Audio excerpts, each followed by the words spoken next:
გამარჯობა ეთერშია დღის ამბები 4-ზე მე ვარ ჟურნალისტი დიანა ტრაპაიძე. პერსონალური მადლობა ჯორჯ კენს, პრემიერი ღარიბაშვილისგან, როგორც თავად ამბობს, სამართლიანი შეფასებისთვის. ოპოზიციას აქვს ორი არჩევანი, თქვა ცოტა ხნის წინ პრემიერმა ღარიბაშვილმა. მან განცხადება ბათუმში გააკეთა მისი დაკვირვებით. ოპოზიციის ორი გზა ასეთია: ან შესვლა პარლამენტში, ან სრული მარგინალიზაცია. დამისახელეთ ნებისმიერი ქვეყანა, სადაც აქციას აანონსებენ 2 თვის შემდეგ. საკუთარი მხარდამჭერებიც აღარ დადიან აქციაზე. რაც შეეხება ელჩი საბანაძის გადადგომას, მე ვიცი ზალკალიანისგან, რომ საბანაძე აპირებდა წასვლას. ეს ამონარიდებია ირაკლი ღარიბაშვილის განცხადებიდან, რომელიც როგორც გითხარით, მან ცოტა ხნის წინ მედიასთან გააკეთა ბათუმში აეროპორტის გაფართოების ღონისძიების შემდეგ.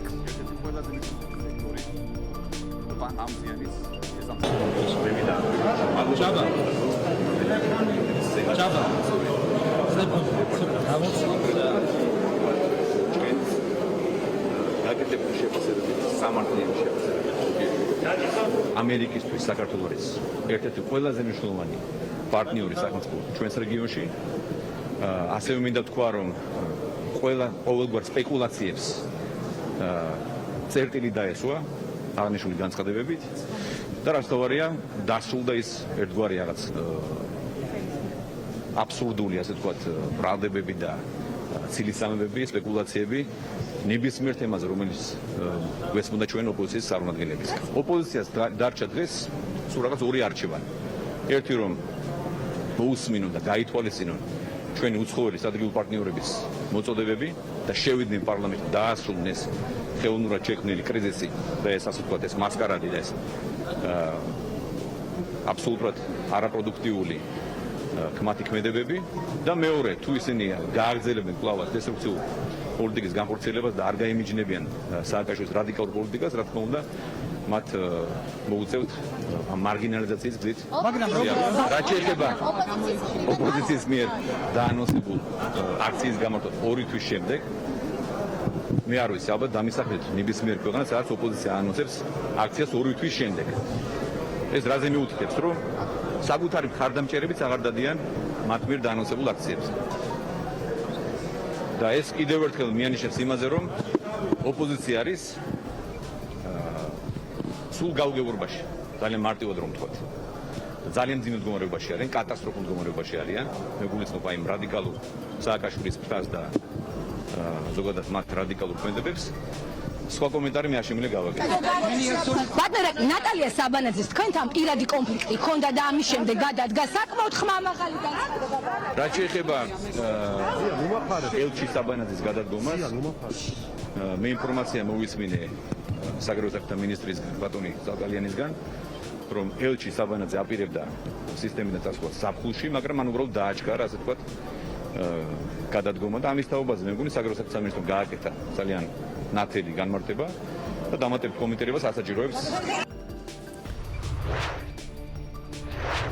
ელჩი საბანაძე წასვლას აპირებდა ზაფხულში, ზალკალიანმა გააკეთა განმარტება, რომელიც დამატებით განმარტებას არ საჭიროებს. ეს იყო პრემიერ ღარიბაშვილის ციტატა. ელჩი საბანაძე კი უკვე გადამდგარი ელჩი საბანაძე კი ლემონდთან ინტერვიუში ამბობდა, რომ ბოლო კვირების განმავლობაში მას საქართველოს მთავრობასთან ჰქონდა უთანხმოება, რომ საქართველოში ევროპული შუამავლობა ვერ ახერხებს კრიზისის განმუხტვას. ელჩმა მიანიშნა, რატომ გადადგა, ის კონკრეტულად საუბრობდა მთავრობასთან არსებულ უთანხმოებაზე. ღარიბაშვილი მთავრობის პირველ პირს წარმოადგენს და რომელ ზაფხულზე საუბრობენ ის და ზალკალიანი, ალბათ ამაზე ნატალია საბანაძის დამატებითი განმარტება საჭირო. კომპრომისი ყველას მხრიდან. ეს სიტყვები ისმის თითქმის ყველა დონეზე საქართველოს საკითხებით დაინტერესებული ყველა პირის მხრიდან. ამერიკის ელჩმა საქართველოში კელი დეგნანმა სიტყვა კომპრომის დაამატა სიტყვა გამბედაობა. მეტი სიცხადისთვის გავიმეორებ, მართლ პარტიასაც და ოპოზიციასაც უნდა ჰქონდეთ პოლიტიკური გამბედაობა ამ რთული ნაბიჯების გადასადგმელად. მათ უნდა გაიგონ, რომ კომპრომისი არ არის სისუსტის ნიშანი. ეს არის ელჩის ინტერვიუდან ფრაგმენტი, რომელიც მან საზოგადოებრივი მაუწყებლის ჟურნალ ჟურნალისტ ირაკლი აფსაძეს მისცა. კიდევ ერთი ციტატა დეგნანის ინტერვიუდან: არც ერთ პარტიას არ მიუღია უმრავლესობა გასული ოქტომბრის არჩევნებში და მარტივი ფაქტია, რომ დემოკრატია ვერ იმუშავებს და ვერ გაითვალისწინებს ქართველი ხალხის ინტერესებს კომპრომისზე წასვლის სურვილის გარეშე. დიპლომატის განცხადებით თავად მონაწილეობდა შარლ მიშელის სპეციალური წარმომადგენლის მედიაციით გამართულ მოლაპარაკებებში, რომელშიც მისი შეფასებით პარტიები ძალისხმევას არ იშურებდნენ. ცდელობის ნაკლებობა არ ყოფილა, პარტიები ძალისხმევას არ იშურებდნენ, ეს უკვე ციტატა, თუმცა ის ამბობს ასევე, რომ ზოგიერთი პარტია არ იყო მზად მიეღო საბოლოო გადაწყვეტილება. შეერთებული შტატების ღრმა რწმენაა, რომ პოზიციების შეჯერების ადგილი პარლამენტშია. რამდენიმე ჩაკითხვაზე ახალ არჩევნებთან დაკავშირებით, როგორც პოლიტიკური კრიზისის განმუხტვის ნაცად გზაზე დეგნანი ამბობს. რიგგარეშე არჩევნების ან ახალი არჩევნების საკითხი მხარეების გადასაწყვეტია. მნიშვნელოვან როლს ასრულებს მიუკერძოებელი ინფორმაციის მიწოდებას. მეტი სიცხადისთვის გავიმეორებ. მართლ პარტიასაც და ოპოზიციასაც უნდა ჰქონდეთ პოლიტიკური გამბედაობა ამ რთული ნაბიჯების გადასადგმელად. მათ უნდა გაიგონ, რომ კომპრომისი არ არის სისუსტის ნიშანი და მათმა მომხრეებმაც კარგად უნდა გაიგონ ეს. სინამდვილეში კომპრომისი არის პოზიციების დასაახლებლად, როგორც ამას საქართველოში ვხედავთ. და ეს არის ამომრჩევლის პატივისცემის ნიშანი. არც ერთ პარტიას არ მიუღია უმრავლესობა გასული ოქტომბრის არჩევნებში და მარტივი ფაქტია, რომ დემოკრატია ვერ იფუნქციონირებს და ვერ გაითვალისწინებს ქართველი ხალხის ინტერესებს კომპრომისზე წასვლის სურვილის გარეშე. რიგგარეშე არჩევნების ან ახალი არჩევნების საკითხი მხარეების გადასაწყვეტია, ისევე როგორც ამ მოლაპარაკება და თითოეული პუნქტი პოლიტიკური ლიდერების გადასაწყვეტია და მათ უნდა გაითვალისწინონ, რომ ეს მნიშვნელოვანია. მოლაპარაკების მაგიდასთან არსებულ პუნქტებზე არის მკაფიო გზავნილები. სენატის ხდომაზეც იყო საუბარი, მართლმსაჯულების რეფორმაზე, საარჩევნო რეფორმაზე. ისმის კითხვა, რატომ არ არის ახალი არჩევნების თემა მათი მხრიდან ასევე მკაფიოდ ნამთქვამი. ამ თემაზე სულ არის მსგავსი პასუხი, რომ ეს ადგილზე გადასაწყვეტი თემაა და რომ 20-20 არჩევნები ეუთომ შეაფასა და შემდეგ ხდება ხოლმე უთოს ციტირება. ამერიკის სახელმწიფო მდივნის ყოფილი მაღალჩინოსანი მედ ბრაიზა გუშინ დღის ამბებში საუბრისას ამბობს. მე ნამდვილად მჯერა, რომ ახალი არჩევნების ჩატარება ერთადერთი გზა არის დაპირისპირების დასასრულებლად. ჩემი ყოფილი კოლეგები სახელმწიფო დეპარტამენტში და კონგრესის წევრები ეთანხმებიან ამას. შეიძლება მოხდეს მოლაპარაკება რიგგარეშე არჩევნებზე. ამერიკა არა მხოლოდ მხარეებს უნდა დაეხმაროს მისასვლელად ამ არჩევნებამდე, არამედ უზრუნველყოს, რომ იყოს რეალურად თავისუფალი და სამართლიანი არჩევნები. მისივე განცხადებით, მართალი ამერიკის ოფიციალური პირები მას ეთანხმებიან, თუმცა ისინი ბალანსის დაჭერას ცდილობენ და ამაზე ხმამაღლა არ საუბრობენ. მე ნამდვილად მწამს, რომ ახალი არჩევნები ერთადერთი გზაა. ის რაც შეიძლება სწრაფად უნდა ჩატარდეს, რომ ეს დაპირისპირება დასრულდეს. ჩემი ყოფილი კოლეგები სახელმწიფო დეპარტამენტში და კონგრესის წევრები ეთანხმებიან ამას. შეიძლება მოხდეს მოლაპარაკება რიგგარეშე არჩევნებზე. ამერიკის აქტივობა აქ უნდა იყოს არა მხოლოდ ის, რომ მხარეებს დაეხმარონ მივიდნენ რიგგარეშე არჩევნებამდე, არამედ უნდა მოხდეს იმის უზრუნველყოფა, რომ ეს იყოს რეალურად თავისუფალი და სამართლიანი არჩევნები. მივესალმები კუბილიუსის შეთავაზებას. ორივე მხარემ უნდა გააგრძელოს საუბარი ადრეულ რიგგარეშე არჩევნებზე. მთავარია, როდის ჩატარდება ის, რამდენად ადრე. არჩევნები გახლავთ პოლიტიკური დაძაბულობის განმუხტვის საშუალება. ჩვენ ვიწყებთ საუბარს ჩვენ სტუმრებთან. გიორგი ვაშაძე არის ჩვენი პირველი სტუმარი, სტრატეგია აღმაშენებლის ლიდერი, რომელიც სტამბოლიდან გვერდება პირდაპირ ეთერში. მადლობა გიორგი იმისთვის, რომ მონაწილეობთ გადაცემაში. პრემიერი ღარიბაშვილის კომენტარის მოსმენის შესაძლებლობა რამდენად გქონდათ, არ ვიცი, ის ამბობს, რომ ორი გზა აქვს ახლა ოპოზიციას. ეს არის შესვლა პარლამენტში და მასკარადის დასრულება, ან დესტრუქციის გაგრძელება და მარგინალიზაციის გზით წასვლა. ასევე ის ამბობს, რომ თითქმის არ ეგულება ქვეყანა, სადაც ოპოზიცია 2 თვის შემდეგ აქციას აანონსებდეს და რომ საკუთარი მომხრეებიც არ დადიან ამ აქციებზე. თქვენ არ იყავით დაანონსების დროს პარლამენტის წინ, როგორ შეაფასებდით დღეს ღარიბაშვილის ამ ნათქვამს? პირველ რიგში მოგესალმებით, რა თქმა უნდა. მე დავიწყებ იმით, რომ საერთოდ მაოცებს ქართული ოცნების გახარებული ბედნიერი სახეები სენატში გახსნასთან დაკავშირებით. ასეთი მძიმე შეფასებები საქართველოსთან მიმართებაში არასდროს არ გაკეთებულა სენატში. ასეთი კითხვის ნიშნები სენატორებს არასდროს არ გარჩენიათ, რაც მანდილ აქ იყო დაწყებული პროდასალური კურსიდან გაგრძელებული სასამართლო თუ საარჩევნო პრობლემებთან დაკავშირებით პოლიტიკური პატიმრებზე პირდაპირ საუბარი, რომ უნდა განთავისუფლდეს პოლიტიკური პატიმრები და ეს ყველაფერი როგორც ჩანს უხარია ქართულ ოცნებას. უხარია როგორც ჩანს სისკენტის იმ ციტატას გულისხმობდა სამადლებლად, არა იმას, რომ ეს დემოკრატიის უკუსლა მელიას დაკავება, არამედ სამაჯურთან დაკავშირებით გაკეთებულ განცხადებას. კი ბატონო, მე გусმენ ფუნთუშასავით ყველა ეცდილობდა ქიშმიშის ამოღებას, როგორც კი ბატონო. მხოლოდ ნაწილს უნდა რომ მოусმინოს. ამაშია მთავარი პრობლემა. და ის ხო დღეს ხელისუფლებაშია და მე ვფიქრობ რომ აქ არის მთავარი საკითხი რომ ეს ძალიან გვაზიანებს ჩვენ საქართველოს წუხვა რომ არც ერთ მიღწევაზე არ იყო ფაქტობრივად საუბარი რაც საქართველოს აქვს საუბარი და განხილვა იყო ასევე უფრო მძლავრ პირობადებულ ასე ვთქვათ მხარდახმარებებზე არა ისეთზე რაც ჩარშან გააკეთეს და შეგახსენებთ რომ ანუ ფაქტობრივად სახელმწიფოსთვის სანქციებზე იყო საუბარი ხო არ არის უკვე საჭირო რომ შემდეგი ნაბიჯი გადავდგათო და იმაზეც კი იყო მსჯელობა რომ მხოლოდ ისეთი ნაბიჯები რაც გასულ წელს იყო არ იქნებაო საკმარისი ამაზე ცუდი რა უნდა მოხდეს ჩვენი ქვეყნისთვის და გამოდის ქვეყნის პრემიერ-მინისტრი და იძახის რომ ყველა კითხვას გაეცვა პასუხი რომელ კითხვაზე მოისმინა მისთვის სასარგებლო პასუხი ეს მაინტერესებს თუ ეხლა საუბრობს რომ რატო არ იყო უშუალოდ რიგგარეშე არჩევნებზე საუბარი ამას მე არ ვცდილობდი იმიტომ რომ სენატში არ უნდა იყოს საქართველოში ჩასატარებელ რიგგარეშე არჩევნებთან საუბარი დარწმუნებული ვარ პირად კომუნიკაციაში მათთან აბსოლუტურად სხვა გზავნილები არის მაგრამ არასაჯარო სივრცეში ვერ და ზოგადად ამერიკის მხარე ვერ დააძალებს ვერავის ახლა რიგგარეშე არჩევნების ქვეყანაში ჩატარებას. ამიტომ მე რა მინდა ვთქვა მისგან განსხვავებით რომ ჩვენ ოპოზიცია კარგად ვისმენთ შენი დასავლელი პარტნიორების საუბარს, ბევრი კონტაქტიც მაქვს მათთან და რა თქმა უნდა აქედან გამომდინარე ჩვენ კომპრომისებისთვის მზად ვართ. მაგრამ როცა გესმის ქვეყნის პრემიერ-მინისტრისგან ესეთი სიძულვილის ენა პირდაპირ უთქვი, ესეთ დაძაბულობის წახალისების მცდელობა ისევ ხო ეს არის ყველაფერი ის ცუდი რაც დღეს ქვეყანაში ხდება და ამას მინდა რომ წერტილი დაესვას ამას წერტილი მართლა რიგგარეშე არჩევნებით შეიძლება დაესვას კი ბატონო გიორგი აი რა თქვა პრემიერმა ჩვენ მზად ვართო ყველა რეკომენდაცია გავითვალისწინოთ და ის აქცენტს აკეთებს საარჩევნო რეფორმაზე და მართლმსაჯულების რეფორმაზე ანუ ამით ხას უსვამს თქვენ ასე გაიგეთ თუ არა რომ ეს არის დათმობის მაქსიმუმი ეს არის მოლაპარაკების პროცესში განსახილველ თემათა ჩამონათვალი და არა ახალი არჩევნები რომელიც მას არ უხსენებია არც პატიმრებზე უთქვამს რამე კი ბატონო პირველი რომ პირდაპირ გეტყვით რომ ეს ვერ იქნება დათმობის მაქსიმუმი მეორე რომ რა თქმა უნდა პატიმრები უნდა განთავისუფლდეს და ამაზე სრული კონსენსუსია საერთაშორისო საზოგადოებაში მედიატორებიდან დაწყებული სენატით გაგრძელებული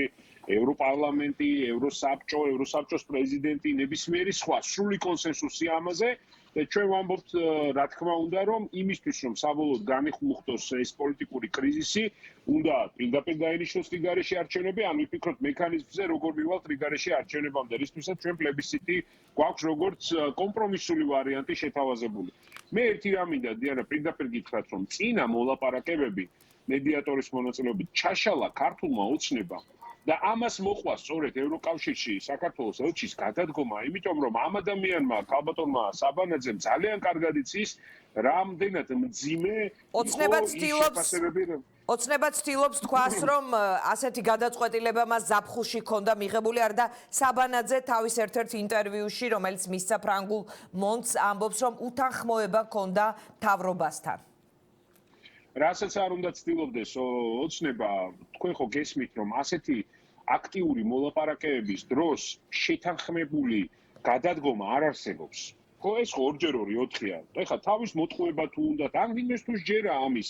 მე მართლა მაინტერესებს, თუნდაც ქართული ოცნების მხარდამჭერებს ვეუბნებთ, ჯერათ ეხლა ამ ზღაპრეს, რომ აი ამ ძიმე მოლაპარაკებების დროს უბრალოდ შეთანხმდა და გადადგა ვადაზე ადრე ევროკავშირში საქართველოს ელჩი. ეს ხო წარმოუდგენელია. ის გადადგა, იმიტომ რომ ძალიან კარგად იცის რა მძიმე საუბრები იყო და რა მძიმე შედეგი დააყენა ქართულმა ოცნებამ. კიდევ ერთხელ ვამბობ, დიანა, მე უცბად მინდა ყველა ამ ჩვენ მხარდამჭერს უთხრა, რომ ოპოზიციამდე საკითხები განსახილველად არც კი მოსულა. ბევრი კითხულობს, რომ 9 საათი რასაკეთებთო, ცალ-ცალკე იყო შეხვედრები. იყო ნახევარ საათიანი ორი საერთო შეხვედრა. დანარჩენი იყო ინდივიდუალური საუბრები და ძირითადად ეს საუბრები მიდიოდა ქართულ ოცნებასთან, რომ მათ რაღაცა ადეკვატური პოზიცია დაეფიქსირებიათ. და იმდენად არაადეკვატური იყო მათი პოზიციები, რომ არც კი შემოგთავაზეს ოპოზიციას ამაზე მსჯელობა საბოლოოდ. ვიხდით, ანუ მედიატორმა თქვა რომ წავედი და კი ბატონო, გადაცემა არ არის, როცა მე არ ვციტირებ, მას შემდეგ რაც მოვისმინე, ეს არის თალაკვაძის ინტერვიუ საზოგადოებრივ მაუწყებელთან, სადაც თავისი პირით ყვება, რომ შეთავაზება მათი მხრიდან იყო ფაქტობრივად არაფერი, იმიტომ რომ მთელ რიგ ჩამონათვალს აკეთებს, არ ვიცი რა აუდიტორიაზე ქონდა გათვლილი, მაგრამ ფაქტია, რომ სახელმძღვანელოდ შეიძლება ხელისუფლების მხრიდან რა მოლოდინებს შეიძლება რა მოლოდინები გქონდეს ეს კონკრეტული ინტერვიუ. მე მინდა ერთი კონკრეტული კითხვა დაგისვა, თქვენ არ იყავით საქართველოში, როგორც ჩანს, იმიტომ რომ არ მომისმენია თქვენი განცხადება გახარიას გადაწყვეტილებაზე დარჩეს პოლიტიკაში ამ ფორმულირებით იყო, ამას წინ უსწრებდა გამოკითხვა, რომელზეც იყო მედიაში აჟიოტაჟი, სადაც თქვენ დაინტერესებული იყავით, რას იფიქრებდა საზოგადოება თქვენი და მისი შესაძლო თანამშრომლობის შესახებ და შემდეგ თქვით, რომ ასეთი კითხვარი ჰქონდათ სხვა ყველა პარტიაზე, მაგრამ აი კონკრეტულად გახარიას შემოსვლას როგორ აფასებთ და შეიძლება თუ არა ამ ტიპის განხილვა იყოს სამომავლოდ რაღაც თანამშრომლობას სავარაუდო თქვენ შორის. არა, პირველ რიგში რომ გახარიასთან დაკავშირებით ვიტყვი შემდეგ რამეს. ჯერ პოლიტიკაში უნდა მოვიდეს, ხო? ჯერ ის პოლიტიკაში არ არის. მიუხედავად იმისა, რომ ამბობს, რომ უნდა რაღაც არ წავსულო არ არსად. პოლიტიკაში არ არის. მერე მან უნდა გადაწყვიტოს, სად არის ამ პოლიტიკაში. დღეს რაც ეთქობა, პირდაპირ გეტყვით, რომ თითქოს ქართულ ოცნებასთან შეთანხმებული არის მისი ეს ქმედება. ამ თავარ კითხვას უნდა გასცეს პასუხი იმისთვის, რომ საერთოდ ოპოზიციურმა პარტიებმა ისაუბროთ, მასთან საუბრის შესაძლებლობაც კი არსებობდეს, ხო რაღაცა ოპოზიციურ პარტიებს შორის ხო არის თანამშრომლობა? რამე ვალდებულება აქვს თქვენთან ის საკუთარ ამომრჩეველთან პოტენციურ ამომრჩეველთან ისაუბრებს ამაზე. რამე ტესტი აქვს ჩასაბარებელი რომ მიიღოთ გილდიაში თუ როგორ არის? კი ბატონო, მარტივად გეუბნებით, ჩემთვის როგორც პოლიტიკური ძალის ლიდერისთვის, მასთან საერთოდ რამეზე რომ ვისაუბრო, ჯერ უნდა მოვისმინო რეალურად გავიგო რა უნდა ამ ადამიანს, ხო? თქვენ ხო მე დამისვით კითხვა. კი, მე დაგისვით თქვენ შესაძლო თანამშრომლობაზე. თქვენს ვაპირებ, არც ვერც ჯერ ვერ ხედავ ამ პერსპექტივას, პირდაპირ გეტყვით, რაიმე ტიპის თანამშრომლობას, უფრო მეტიც გეტყვით, რომ გახარია შემოსვლის შემთხვევაში, სწორედ ამიტომ ჩავატარეთ კვლევა, სტრატეგია აღმაშენებლის ხარდამჭერები არ წავლენ მისკენ და პირიქით ჩვენ გვემატება ხარდაჭერა ასეთ შემთხვევაში. რა გაარკვიეთ ამ კვლევით? სხვათა შორის საინტერესოა რომ თქვენს ამომრჩეველს არ მოეწონება თქვენი და გახარიას სავარაუდო. არა, მე გავარკვიე მთავარი რამ. არა, მთავარი რამ, აქ მთავარი მიზანი იყო გაგვერკვია რას ფიქრობს საზოგადოება მის პოლიტიკაში შემოსვლაზე, ხო? ეს მე მგონი რომ ყველა პოლიტიკური ძალა ასე სისტემურად უნდა მუშაობდეს და რა ზეგავლენას მოახდეს არჩევნო ელექტორატზე. მე პირდაპირ გეტყვით რომ სტრატეგია აღმაშენებლის ხარდამჭერებზე ვერანაირ ზეგავლენას ვერ მოახდეს. დიდი მადლობა მინდა უთხრა ჩვენს ხარდამჭერებს, იმიტომ რომ ისინი ერთგულები არიან ჩვენი სტრატეგია აღმაშენებლის გუნდის და ჯერათ რომ გასაღები ქვეყნის განვითარების არის სწორედ ჩვენი პოლიტიკური ძალა. მე დღეს მდგომარეობით პირდაპირ გეტყვით რომ არ ფიქრობ არანაირ თანამშრომლობას მასთან, არ მქონია არანაირი კონტაქტი არც პრემიერი რო იყო და არც მას შემდეგ, ესეც შემიძლია პირდაპირ გითხრათ და უფრო მეტიც ვფიქრობ რომ ერთ-ერთი ვისაც ხმას გაუყოფს თუ ის პოლიტიკურ ძალას ჩამოაყალიბებს, დღეს მდგომარეობით არის ქართული ოცნება, რაც ჩემთვის ძალიან კარგია. რაც უფრო ნაკლებ ხმას მიიღებს ქართული ოცნება, მით უკეთესი იქნება ამ ქვეყნისთვის, იმიტომ რომ ხელისუფლება ქვეყანაში არის შესაძლებელი. მისგან თუ წარმოიშობა ორი პატარა პარტია, მე ვერაფერ პრობლემას ამაში ვერ ხედავ პირდაპირ გეუბნებით. კი ბატონო, როგორც ჩანს ის შეეცდება ყოველ შემთხვევაში სენატის განცხადებების შეფასება, ნახე მისი ერთ-ერთი სავარაუდო თანაგუნდელის მხრიდან, მისი მთავრობის ადმინისტრაციის ყოფილი უფროსის მხრიდან და ამ შეფასებაშიც და გახარიას განცხადებებშიც ჩანს რომ რაღაც პოლიტიკური კონსტრუქტივიზმის შემოტანა სურთ მათ პოლიტიკურ ველზე. ეს არ იქნება თქვენთვის საინტერესო სამომავლოდ. ჯერჯერობით ჩემთვის ეს საინტერესო არ არის, პირდაპირ გეტყვით, იმიტომ რომ ეს ყველაფერი არის ზოგადი ზეპირი საუბარი. კიდევ ერთხელ ვამბობ, რომ პოლიტიკაში არა უბრალოდ განცხადება უნდა გააკეთო, არამედ პოლიტიკაში უნდა მოხვიდე, ხო?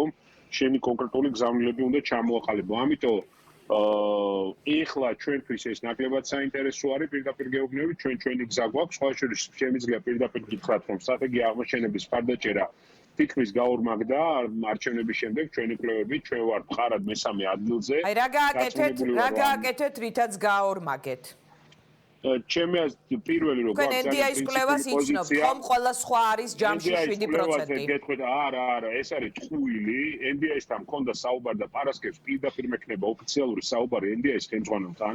შემდეგ მექნება ამერიკის საელჩოსთანაც, იმიტომ რომ ეს არის არასწორად ჩატარებული კვლევა, ღია კითხვით სოფლიოს არც ერთ ქვეყანაში არც ერთი პარტიის რეიტინგს არ იკვლევენ. ღია კითხვით ჩამონათვალის გარეშე ასეთი რეიტინგი არ არსებობს, რეიტინგული კვლევა. თუ არა და აირაის კვლევა. ანუ არ იყო შეთავაზებული მათთვის პოლიტიკური პარტიების ჩამონათვალი? არ ყოფილა, არა, უბრალოდ იყო რომ რომელი პარტია. უნდობლობას უცხადებთ, ოცნებას ემსგავსებით ამით, გიორგი. არც ერთ შემთხვევაში უნდობლობას კი არ უცხადებ. მე ვამბობ, რომ მეთოდოლოგია არასწორია და ჩემი აზრი იციან ამ ადამიანებმა. ჩემი აზრი იციან ამ ადამიანებმა პირდაპირ გეუბნებით. მე მექნება მათთან ძალიან კაცრი საუბარი, იმიტომ რომ ასეთი ცრუ წარმოდგენების და შთაბეჭდილებების შექმნა არ შეიძლება.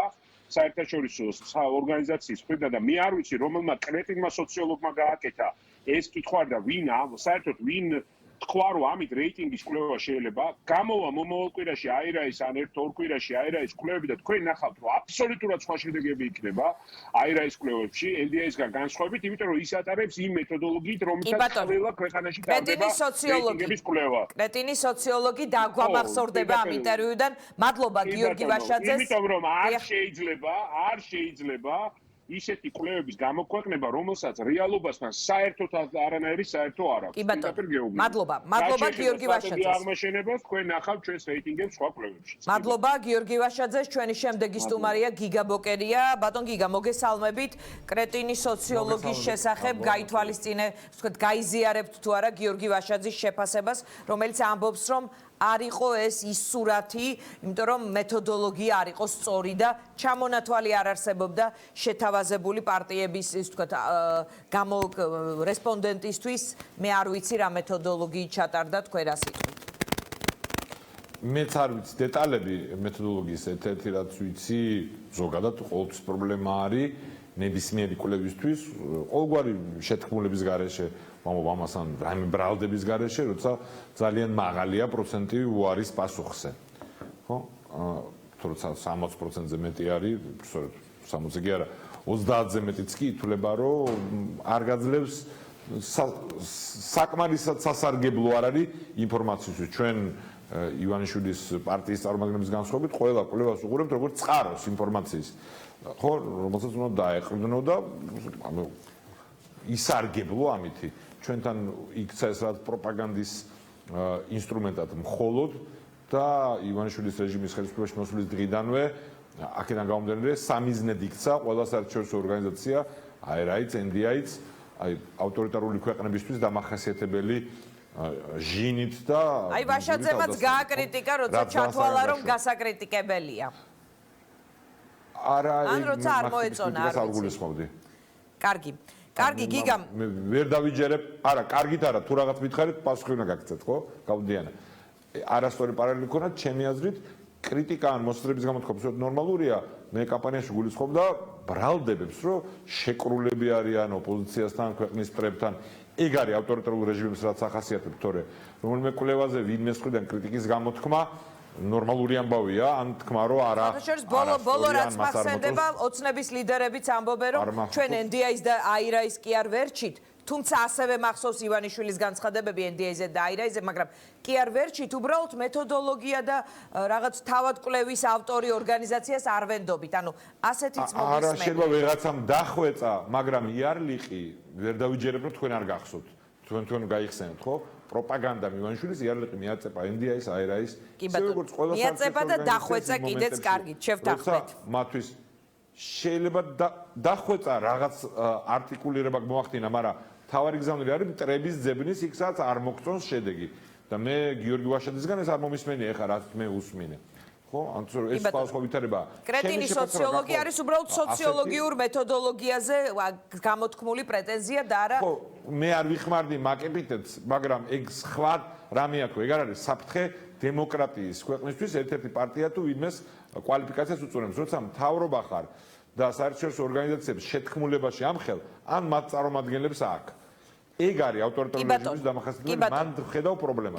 რაც შეეხება კვლევას, ევროპული საქართველოსთვის დღეს არსებული ვითარება ძალიან სერიოზული გამოწვევაა და ჩვენ ეხლა აი 15 მაისამდე აქციის დღემდე ვაპირებთ რომ ჯერ ჩვენ გვექნება ჩვენი შიდა ასე შეკრება და შემდეგ ჩვენ ვაპირებთ რეგიონებში და გასვლას და თბილისშიც მარტო რეგიონებში ესე არ გამოვიდოთ დედაქალაქს არ ეხება ყველგან როგორც ჩვენი გუნდის ისე ამომრჩევლების აქტიურ ნაწილთან ინტერაქციას როგორც საპროტესტო აქტივობისთვის ისე პრაქტიკულად ვადამდელი არჩევნების წინასაარჩევნო კამპანიის თვის მზადებას და დაწყებას ამ კამპანიის. კი ბატონო, რამდენიმე კითხვა მაქვს ხარიბაშვილს. მხოლოდ შემდეგ გავზომავთ რეიტინგს, რომ ხო, კი ბატონო, მაგრამ სულ ახლახანს დამთავრდა არჩევნები, ანუ თქვენ ჩატარებული გაქვთ კამპანია, წინასაარჩევნო, ფიქრობთ რომ ახლა უკვე სხვა მოყოფილობთ. კი ბატონო.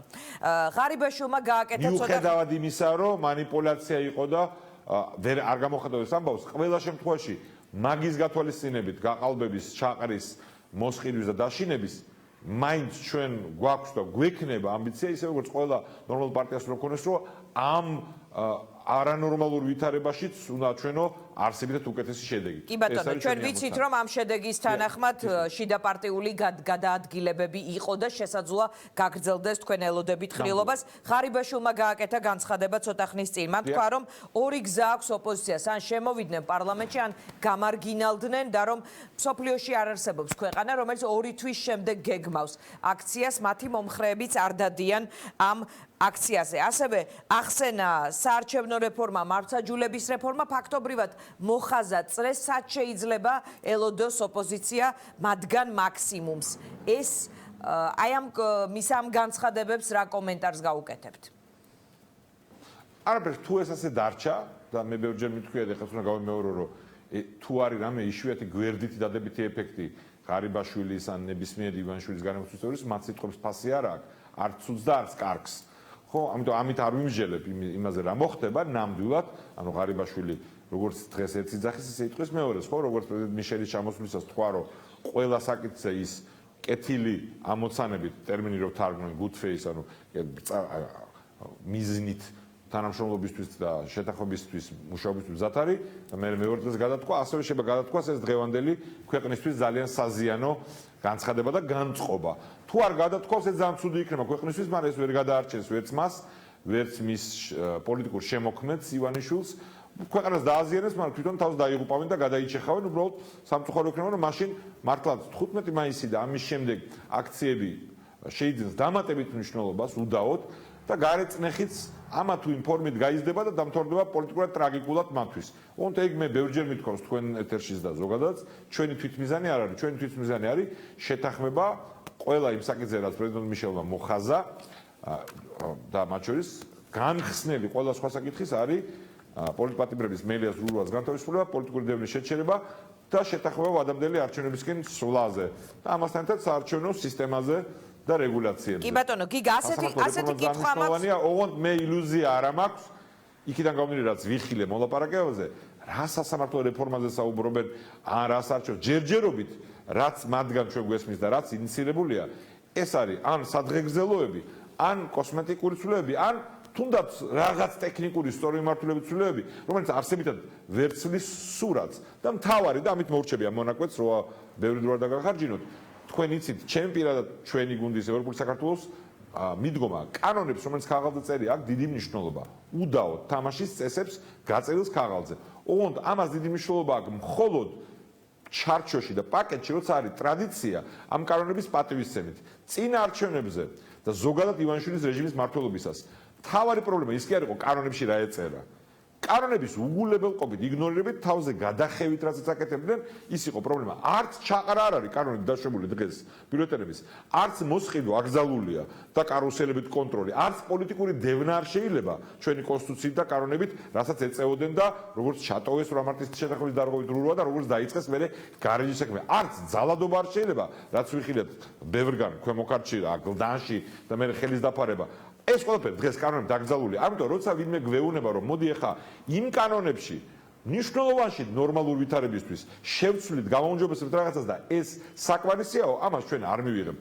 პრეცედენტი იმისი, რომ ამ მეთოდებით ძალაუფლების მიტაცება გაუვიდეს რომელიმე ხელისუფლებას და ზოგადად სახელმწიფოს მიტაცება, რასაც თელი ეს წლებია ვაკვირდებით და ეს გადავაგოროთ, იმიტომ რომ კანონში რაღაც გაუმჯობესება მოხდა და იქაც არსებითი არა, ეს იქნება თავის მოტყუება. პოლიტიკური ნება სჭირდება კანონებს. გასაგებია, მე მინდა ერთი კითხვა დაგისვათ. ტრადიცია პატივისცემის. კი, თუ ტრადიცია არ არის დაწყება მაინც და გამომუშავება მაინც, მე მინდა ასეთი კითხვა დაგისვათ. გუშინ ზუსტად და ამ ტრადიციის გამომუშავება არის პოლიტპატიმრების გამოშვება, ვადამდელ არჩევნებზე შეთანხმება. და აი ამასთან ერთად ყველა იმ თამაშის წესების შეცვლა გაუმჯობესება, რომელიც მე ტრადიციის შექმნას ხელს უწყობს. მე იმის თქმა არ მინდა რომ კანონების მნიშვნელობა არ აქვს. ეს არ მინდა რომ ვინმე არასწორად გამიგოს. ჩვენ სხვა შორის აი თქვენი ტელევიზიის მაგალითზე ვნახეთ რომ ცუდ ვითარებაშიც კი კანონებს აქვს გარკვეული მნიშვნელობა. მხოლოდ კანონებს არა, სიტყვის თავისუფლების კანონი მნიშვნელოვანი ფაქტორი იყო, რომელიც ურთულებს ხელისუფლებას ვითარებას, რომ საბაბი იყოს, რომ TV პირველი დასაჯოს ეს მარტივად. 2007 წელს იყო სიტყვის და გამოხატვის თავისუფლების კანონი. 4 წლიდან. 2007 წელს არა, ვიცი რომ იყო. ამის თქმამდან 2007 წელსაც ვერ უშველა ამ კანონმა მაგალითად ტელეიმედს, რომელშიც მუშაობდი, ნება რომ კი გიდასტურებთ.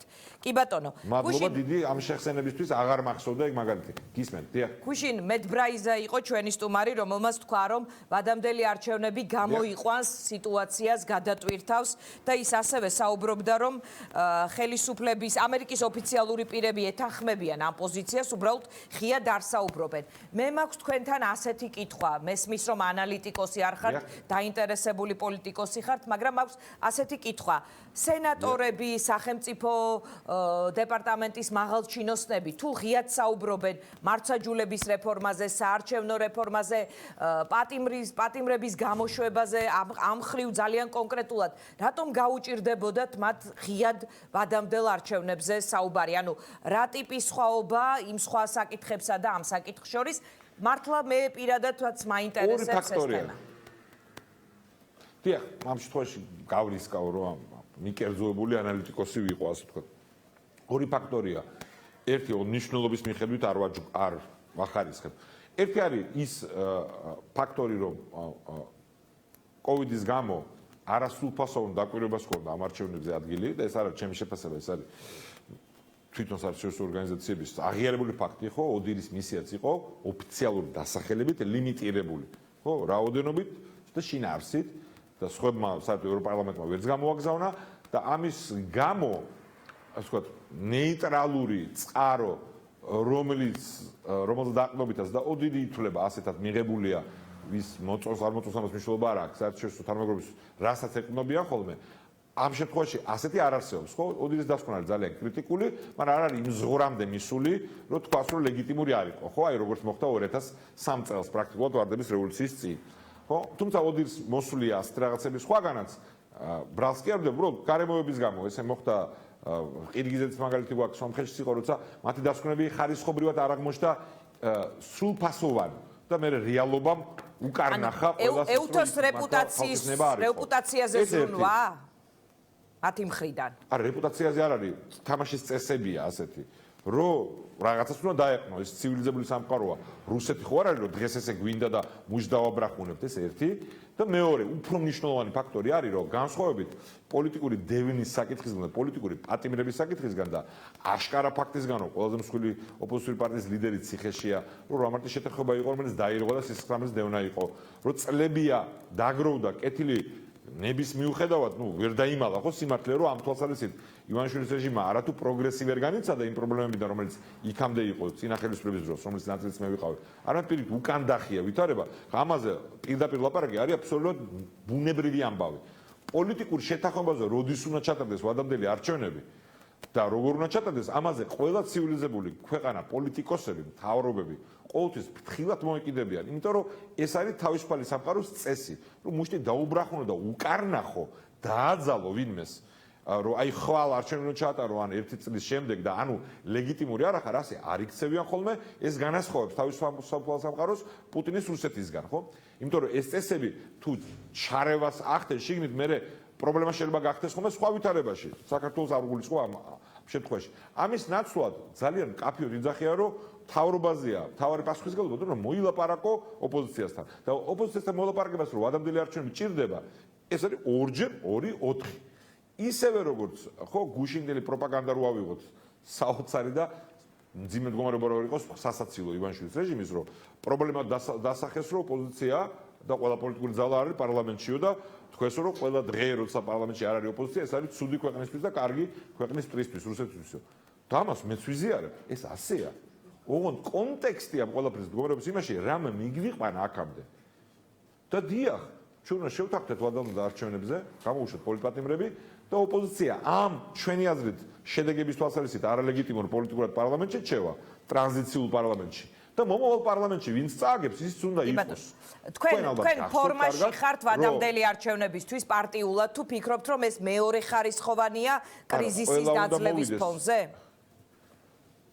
არა, რა თქმა უნდა, ნებისმიერი პარტიის მე ყოველგვარი ალტრუიზმის გარეშე ვიძახი, ფორმა ან არ ფორმა მეორე ხარისხოვანია, თვითონ არსთან შედარებით საკითხის, რომ არჩევნების აზრი არ უნდა დაეკარგოს საზოგადოების მნიშვნელოვანი ნაწილისთვის ამ ქვეყანაში. როგორ ფორმაში არ უნდა იყოს რომელიმე პარტია, თუ საზოგადოების მნიშვნელოვან ნაწილს აღარ აქვს რწმენა, რომ არჩევნებია ინსტრუმენტი მათი ნების გამოსახატად და ხელისუფლებაში ვინმეს მოსაყვანად, დასატოვებლად ან გასაშვებად და იმ დოზით მოსაყვანად რადგან უნდათ, ეგ არის დამანგრეველი ქვეყნისთვის. ხო, ამასთან შეგუება და ამის წინამდებ არასაარჩევნო ამბოხიც არის სახიფათო, ლეგიტიმური, მაგრამ სახიფათო. ამიტომ ვადამდელი არჩევნების საკვანძო, მაგრამ მეორე მხრივ, რა თქმა უნდა, ევროპული საქართველო ეგ გითხარი, სწორედ რომ მიხვდეთ, რომ ჯერ ჩვენ არ აქვს ეგ შეთანხმება მიღწეული. მადლობა. გიგა, მადლობა უნდა დაგემშვიდობ. სწორედ ამისთვის ზადებისთვის. მადლობა უნდა დაგემშვიდობოთ. პრემიერი აკეთებს კიდევ ერთ კომენტარს, როგორც ჩანს. და მოусმინოთ. ბატონო, გიორგი კახარიასთან დაკავშირებით გვიპასუხეთ. რატომ არ პასუხობთ ყოფილი პრემიერის საკითხზე? მედიის შესახებ. ბატონო,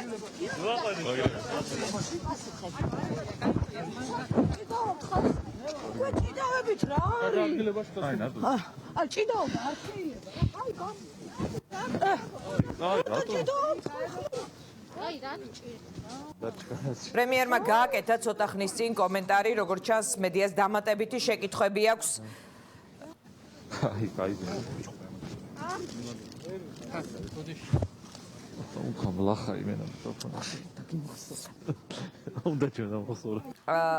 პრემიერი ღარიბაშვილი დამატებითი კითხვა ჰქონდათ მედიას გახარიასთან დაკავშირებით, არ უპასუხია.